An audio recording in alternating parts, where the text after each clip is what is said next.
Olá pessoal, de volta com os nossos traços biográficos e hoje para falarmos um pouco sobre Amélie Gabrielle Boudet.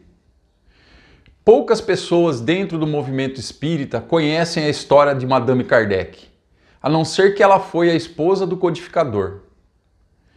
Desde cedo, Amélie demonstrava ser um espírito comprometido com a missão que veio cumprir aqui na Terra. Numa época em que a mulher era criada exclusivamente para os afazeres domésticos, ela se impôs acima dos preconceitos sociais e se tornou uma exemplar escritora de obras pedagógicas. Ela também se dedicava à literatura e aos idiomas, sabendo falar o latim e o grego com fluência, e conhecia as artes como poucas pessoas da sua época em Paris. Mas Amélie foi muito mais do que isso. Professora, pedagoga, artista, empreendedora, ela conduzia com firmeza e doçura a Sociedade Parisiense de Estudos Espíritas, instituição criada por ela e por Allan Kardec para direcionar os caminhos da doutrina espírita em seus primeiros tempos. E quando se viu sozinha com o desencarne do seu querido companheiro, desempenhou de modo gigantesco a tarefa de defesa dos postulados doutrinários e a divulgação da obra kardeciana para as gerações futuras. Sofreu sobremaneira com pessoas que infelizmente não haviam entendido o Espiritismo, mas, de modo firme, honesto e com grandeza de espírito, conseguiu cumprir a sua missão. Então, antes de começar esse vídeo, eu já peço a vocês que deixem o like, compartilhem o conteúdo com seus amigos, em suas redes sociais e se inscrevam, aqueles que ainda não são inscritos aqui no canal. E eu queria também convidá-los a navegar pelo nosso canal, em nossas playlists. Nós temos podcasts, palestras, material para evangelização e essa playlist de traços biográficos, que é um mergulho na história das personalidades da nossa doutrina espírita. Sem mais enrolação então, vamos conhecer um pouco mais sobre Amélie Gabrielle Boudet.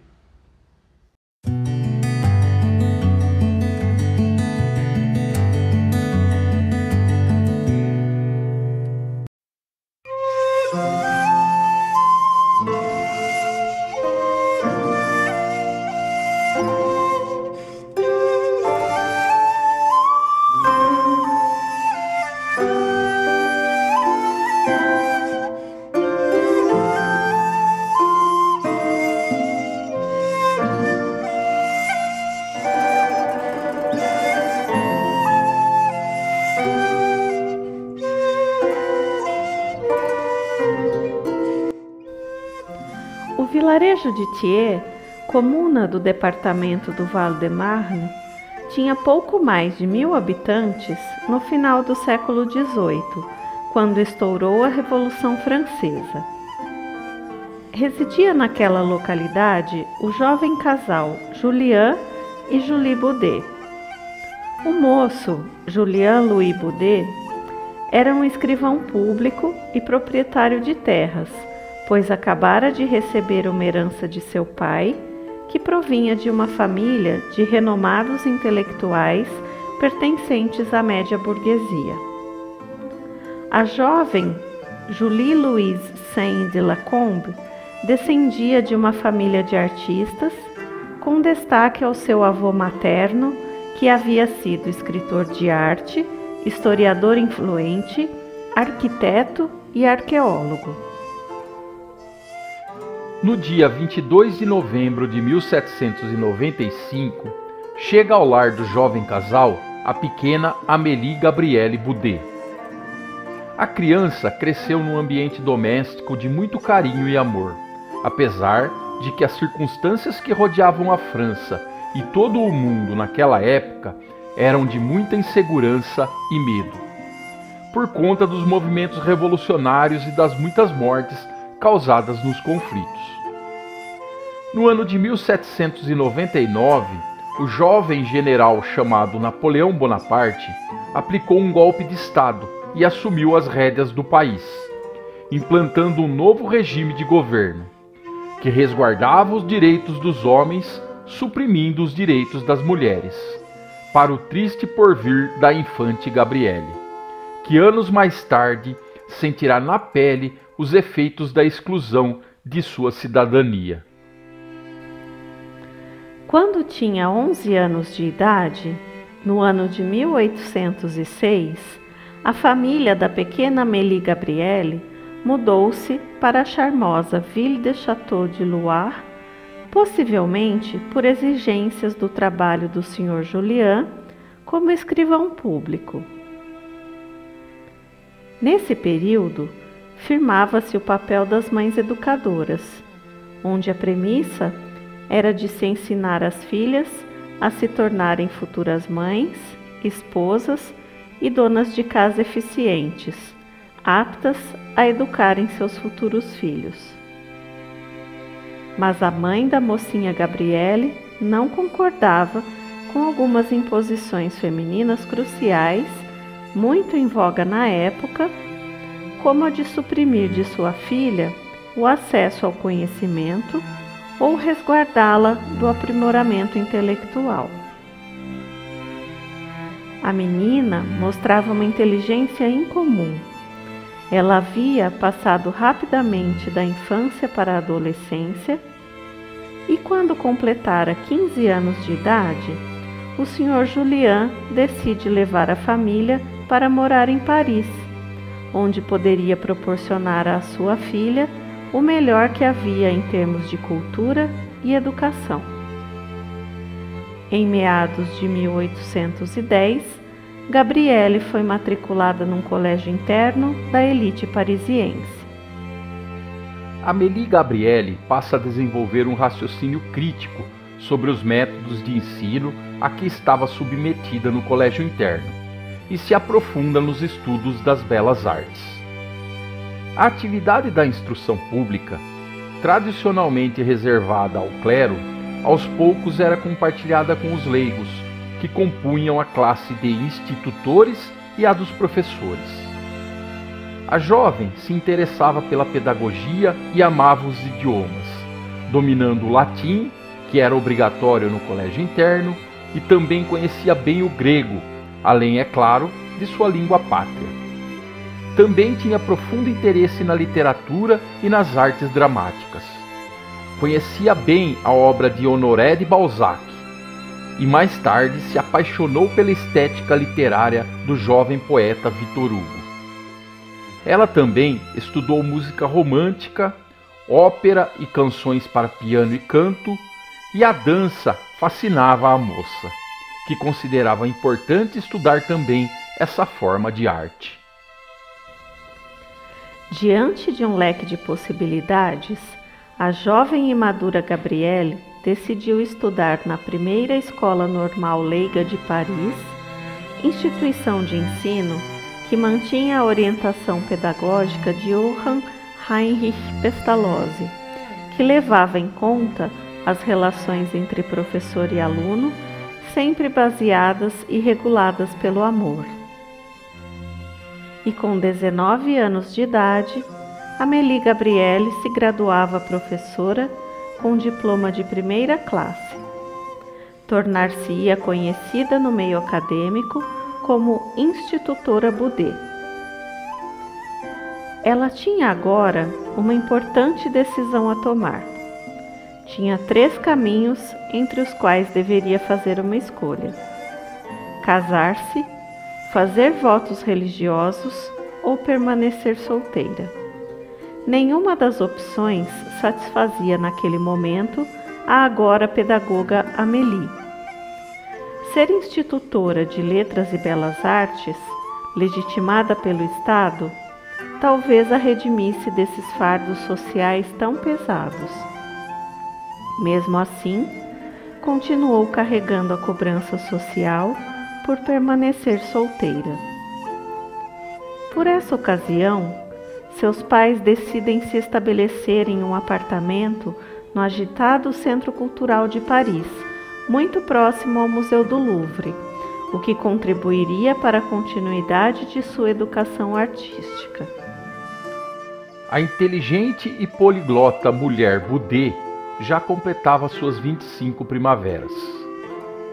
Unindo o método de Pestalozzi ao dos nobres educadores franceses David Lévy Alvarez e o ministro da Educação Guizot, ela sabia muito bem como renovar e reprogramar aquele arcaico modelo de ensino das artes de 1820.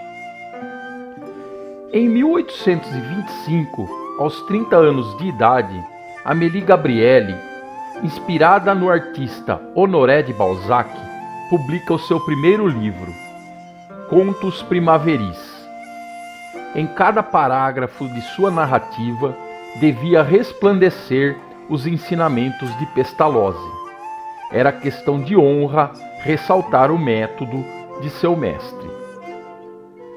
No ano de 1826, ela publica mais uma obra artístico-pedagógica, Noções de Desenho.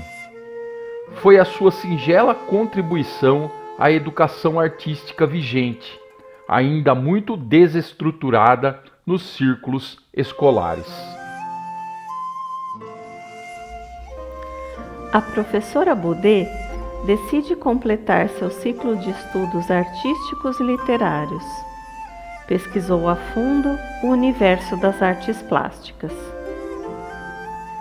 Existia na França daquela época um abismo profundo entre o acesso e o entendimento da arte universal.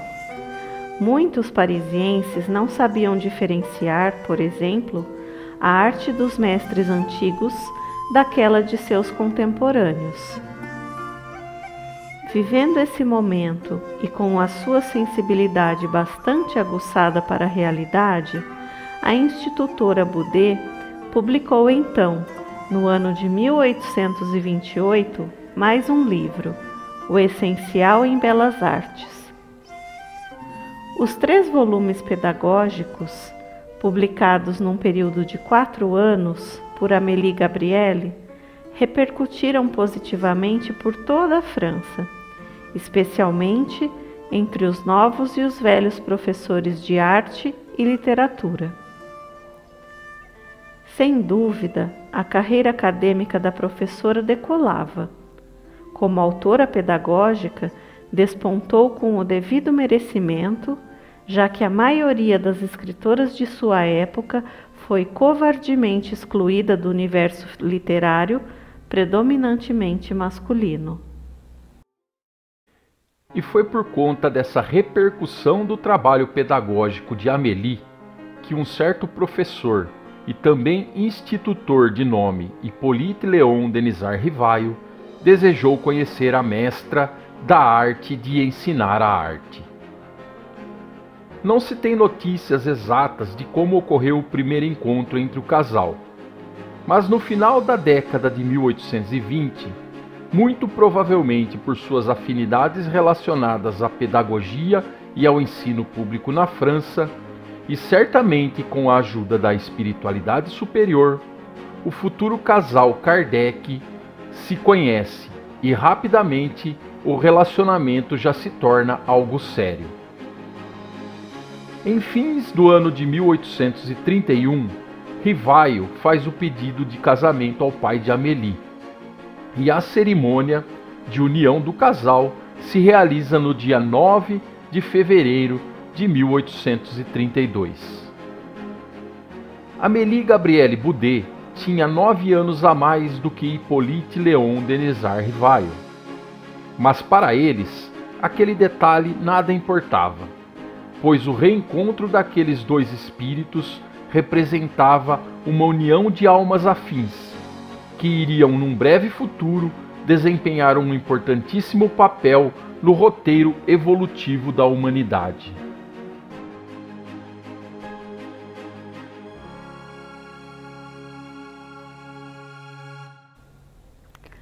O recém-casal vai residir à Rua de Sèvres, número 35, mesmo endereço onde estava localizado o Instituto Técnico Rivaio, uma importante instituição de ensino estabelecida pelo professor Denisard no ano de 1826, e que trazia em sua base a metodologia e o espírito pestalozziano. Porém, 3 anos mais tarde, em 1835, o Instituto é fechado e as dificuldades financeiras começam a assolar a família. Apesar de algumas reservas que o casal possuía, diversos reveses levaram a situação econômica a um grau preocupante. Vamos aqui citar um fato que consta em documentos e cartas e que só há bem pouco tempo veio a lume. Achava-se que Amélie Gabrielle era filha única. No entanto, surgiram cartas trocadas por volta do ano de 1837, onde o casal Amélie Rivail passa a socorrer financeiramente o Sr. Julien François Boudet, que era irmão da professora Boudet e nascido alguns anos depois dela. Dessa ajuda financeira e também por outros acontecimentos, os prejuízos econômicos do casal se avolumaram. Em meio a todas as transformações políticas, sociais e econômicas que ocorriam no mundo e na Paris daquela época, o casal Amélie Rivail buscavam maneiras honestas para superarem as dificuldades, sempre com muita harmonia e cumplicidade. Rivail cuidava da contabilidade de casas comerciais, fazia traduções e dava aulas particulares. Amélie se dedicava às aulas de piano e artes, se desdobrando com os afazeres domésticos e ajudando seu marido com as contas do lar. E como para aliviar as dificuldades diárias, a espiritualidade coloca na vida do casal a pequena Louise, uma filha adotiva que chega ao lar por volta de 3 a 4 anos de idade. Certamente, aquela criança se tornou o centro da atenção tanto de Rivail quanto de Amélie, e por certo trouxe enormes alegrias ao núcleo familiar. Porém, por volta dos 8 anos de idade, em meados de 1845, a pequena Louise desencarna, trazendo muita tristeza e comoção ao casal. No início da década de 1850, a vida financeira do casal vai melhorando, e por essa época eles estão residindo à Rua des Martyrs, número 8, quando em fins do ano de 1854, um magnetizador chamado Fortier, amigo de Rivail, traz a estranhíssima notícia da comunicabilidade de espíritos através de mesas girantes. Sempre ao lado de seu marido, Amélie acompanha todo aquele início de investigação dos fenômenos e, com contribuições sensatas e racionais, o auxilia a tirar as conclusões lógicas sobre a intervenção dos espíritos nas manifestações. E no dia 18 de abril de 1857, no Palais Royal, em Paris, acompanhado de sua esposa Amélie Gabrielle Boudet, o professor Rivail lança O Livro dos Espíritos, assinando a obra com o pseudônimo de Allan Kardec. E naquele primeiro ano, após o lançamento de O Livro dos Espíritos, o endereço dos Kardec ficou bastante movimentado, pois a cada semana ocorria ali uma reunião mediúnica de evocação. Após o que, todos percorriam os cômodos do apartamento para apreciarem as obras de arte e pinturas que eram expostos por Amélie. Eram dezenas de gravuras, desenhos, esculturas, entre outros objetos de arte e decoração, realizados por mais de 25 anos pela Madame Kardec. Então, em 1º de abril de 1858, sempre ao lado de sua esposa, Allan Kardec funda a Sociedade Parisiense de Estudos Espíritas, transferindo para ali, que ficou sediada a princípio na Galeria Valois do Palais Royal, todas as atividades do espiritismo iniciante. Amélie leva também para a sede da Sociedade Parisiense de Estudos Espíritas a maior parte de sua coleção de pinturas, desenhos e obras de arte, contribuindo sobremaneira com a decoração agradável e inspiradora do ambiente. Uma das peças que se destacava era uma pequena estatueta do presidente espiritual da sociedade, o respeitável São Luís, peça adornada com típicas roupas de rei. E também a famosa gravura A Casa de Mozart, mediada por Victorien Sardou, que foi exposta especialmente em uma das paredes da Galeria Valois. No início da década de 1860, o casal Kardec já se encontrava aposentado dos compromissos profissionais como pedagogos e professores, e as condições financeiras da família agora estavam mais estáveis. Madame Kardec se dedicava à arte da pintura, transformando espaços da Sociedade Parisiense de Estudos Espíritas num verdadeiro ateliê, que frequentemente recebia a presença de diversos artistas do plano maior. Pela sua personalidade marcante, formação acadêmica de pedagoga, artista e linguista, é sabido que Amélie Gabrielle Boudet colaborou ativamente com o esposo em suas atividades literárias, seja na revisão, compilação ou transcrição dos originais de seus livros espíritas. É interessante notar que ela também passou a substituir o marido e até responder por ele com muita frequência, já que os árduos compromissos com a doutrina espírita em viagens por toda a França e Europa tomavam quase todo o tempo de Allan Kardec. Em 1º de abril de 1860, o casal juntou todas as mobílias, incluindo a preciosa coleção de arte mediúnica de Amélie, para transferirem a Sociedade Parisiense de Estudos Espíritas para um amplo apartamento com salão, localizado na passagem Sainte-Anne, à Rua de Sainte-Anne, número 59. Com recursos próprios e uma pequena poupança, o casal adquire um terreno da charmosa La Villa de Ségur.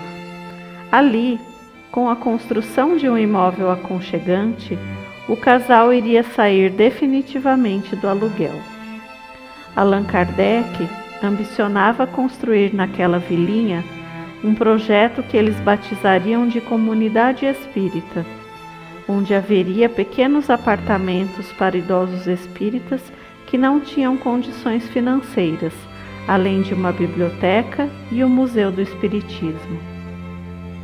Às vésperas da mudança da família para a Vila de Ségur, no dia 31 de março de 1869, enquanto realizava os preparativos, arrumando caixas, livros e a mobília a ser transportada, Allan Kardec sofre uma queda, bate a cabeça e, por consequência, é acometido de um AVC, que o levará ao desencarne. Madame Kardec tinha então 73 anos de idade e passaria a enfrentar agora, além da ausência física do companheiro, que sempre preencheu os seus anseios e esperanças, a difícil tarefa de manter a integridade e pureza da doutrina que ele codificou com tanta dedicação e desvelo. A década de 1870 começa de maneira bastante conturbada para toda a sociedade francesa e também para o espiritismo. O conflito conhecido como Guerra Franco-Prussiana, além de derrubar o regime político vigente, traz enormes dificuldades no âmbito financeiro e também nas relações sociais. A doutrina espírita, agora sem o seu líder e codificador, passa por momentos nebulosos. Apesar da vigilância contínua da Sra. Kardec, o comando das ações do movimento passa para as mãos de pessoas que não souberam dignificar todo o legado intelecto-moral que a doutrina dos espíritos trazia. No ano de 1875, a viúva Amélie Gabrielle Boudet foi envolvida em um dos acontecimentos mais vexatórios que mancharam o nome da doutrina espírita na época. O fato que ficou conhecido como o Processo dos Espíritas levaria Madame Kardec aos tribunais para responder à justiça por atos de exploradores e pessoas sem escrúpulos que se utilizavam do espiritismo para tirar proveitos financeiros e sociais. Outros fatos no âmbito doutrinário iriam marcar de modo negativo o movimento espírita nascente naquela década de 1870. Podemos aqui citar o embate com as teorias de Jean-Baptiste Rustin, que se inseriu na Sociedade Parisiense de Estudos Espíritas por anuência dos então líderes inconsequentes do movimento espírita. Essas teorias esdrúxulas repercutem até os dias de hoje em nosso movimento. Também houve a contaminação da pureza dos conceitos doutrinários pelas ideias da filosofia teosófica, da pneumatologia universal e de tantas outras pseudo-teorias que encontraram eco em mentes e mãos erradas e que prejudicaram sobremaneira o movimento espírita daquela época.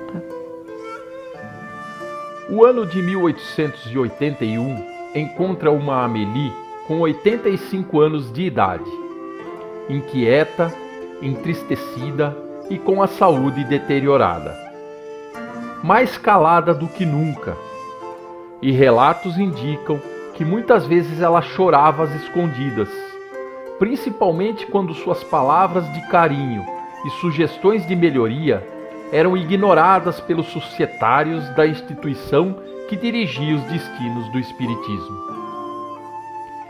Ela havia tentado de muitas formas trazer das origens as ideias de seu marido, buscando imprimir ao movimento espírita a pureza dos conceitos doutrinários e as práticas corretas de relação entre as pessoas e as instituições.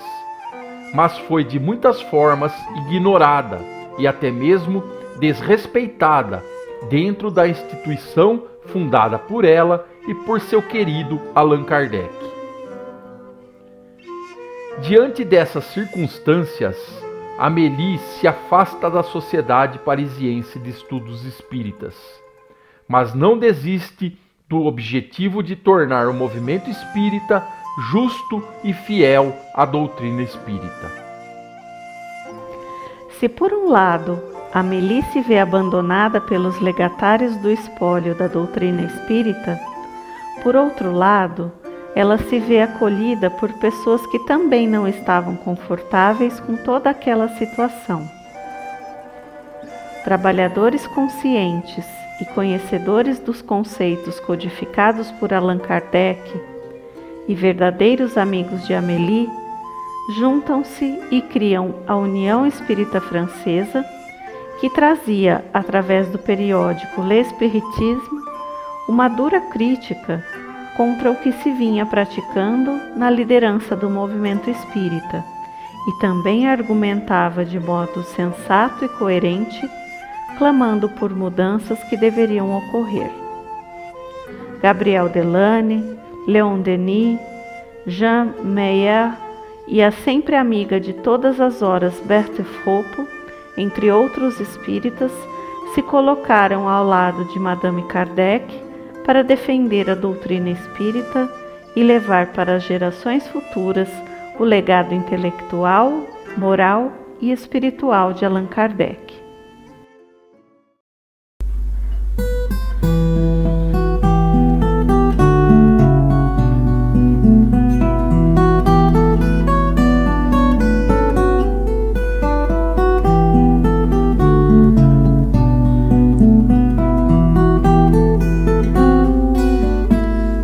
A vovó Kardec, agora com 87 anos de idade, se encontrava com a saúde física bastante debilitada, mas acima de tudo, seu ânimo estava por demais abatido diante dos rumos que algumas pessoas impuseram à doutrina querida que o seu saudoso companheiro havia legado à humanidade. No dia 19 de janeiro de 1883, ela teve um mal súbito ao deixar a cama. Caiu e bateu a cabeça na quina de mármore de uma cômoda, o que a fez perder a consciência. O médico foi chamado, mas não deu esperanças. Amélie passou 2 dias no estado de coma com perda total dos sentidos, devido às lesões cerebrais ocasionadas pela forte pancada no crânio. E no dia 21 de janeiro de 1883, ela regressa ao plano espiritual. Seu corpo foi enterrado junto ao seu amado e companheiro de ideal, no cemitério Père-Lachaise.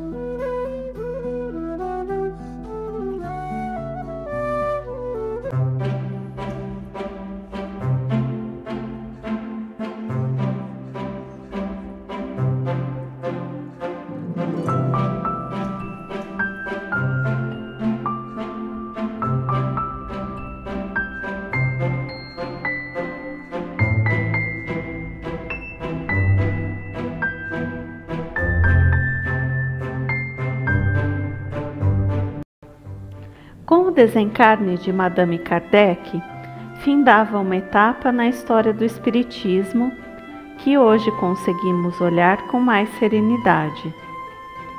O casal Kardec certamente recebeu a missão do próprio Cristo para reavivar a sua doutrina entre os homens na Terra. E como um casal, cumpriram essa missão de modo exemplar. Se a Allan Kardec coube a tarefa de pesquisar, investigar, entender, catalogar e organizar as mensagens, divulgar e espalhar as notícias da Boa Nova, Amélie ficou responsável por revisar, planejar, cuidar da sustentação, defender e primar pela pureza doutrinária. Em momento algum, Amélie se colocava à sombra do grande homem que foi Allan Kardec, mas sempre se posicionava ao seu lado e em muitos momentos tomou a frente da missão de acender as luzes do Evangelho redivivo através das notícias trazidas pelos Espíritos. A menina, que amava as artes e a pedagogia, havia se tornado a mulher forte que manteve acesa a chama do Espiritismo quando o mundo entrou num período escuro de sua evolução espiritual.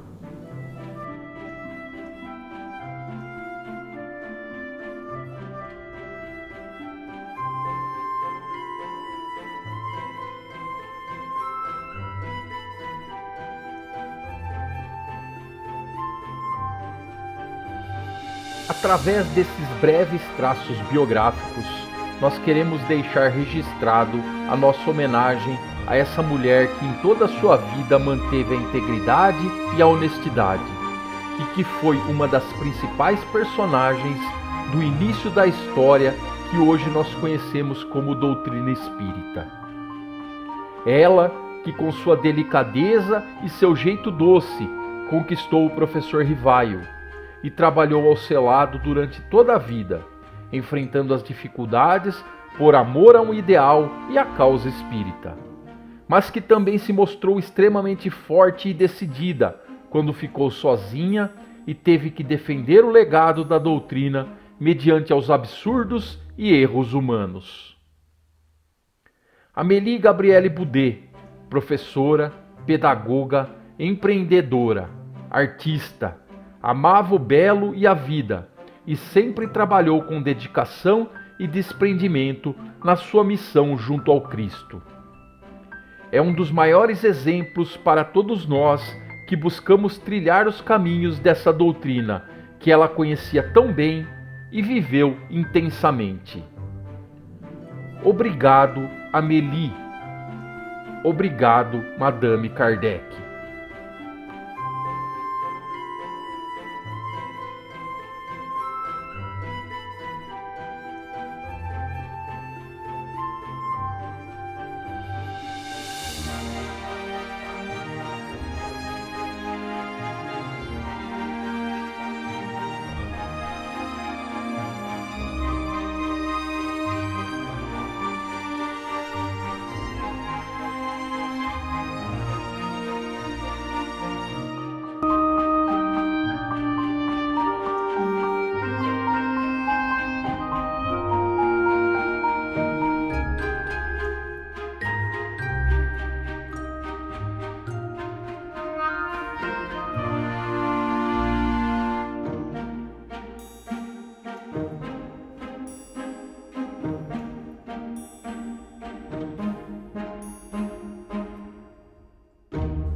Oi pessoal, eu espero que tenham gostado do vídeo e aprendido um pouco mais sobre essa extraordinária mulher.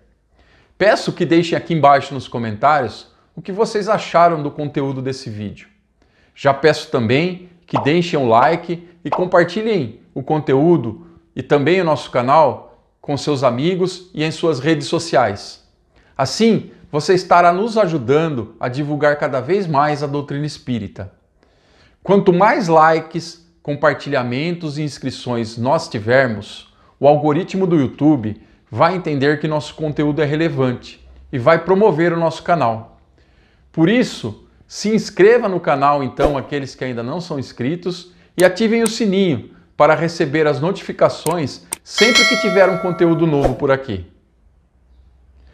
Uma pergunta que muitos devem se fazer, e nós mesmos também ficamos intrigados, é por que não temos nenhuma foto ou imagem de Amélie quando ela era mais jovem? Na verdade, temos praticamente apenas uma imagem dela que é reproduzida de algumas formas. Esse é um dos tristes fatos que ocorreu após o desencarne de Madame Kardec.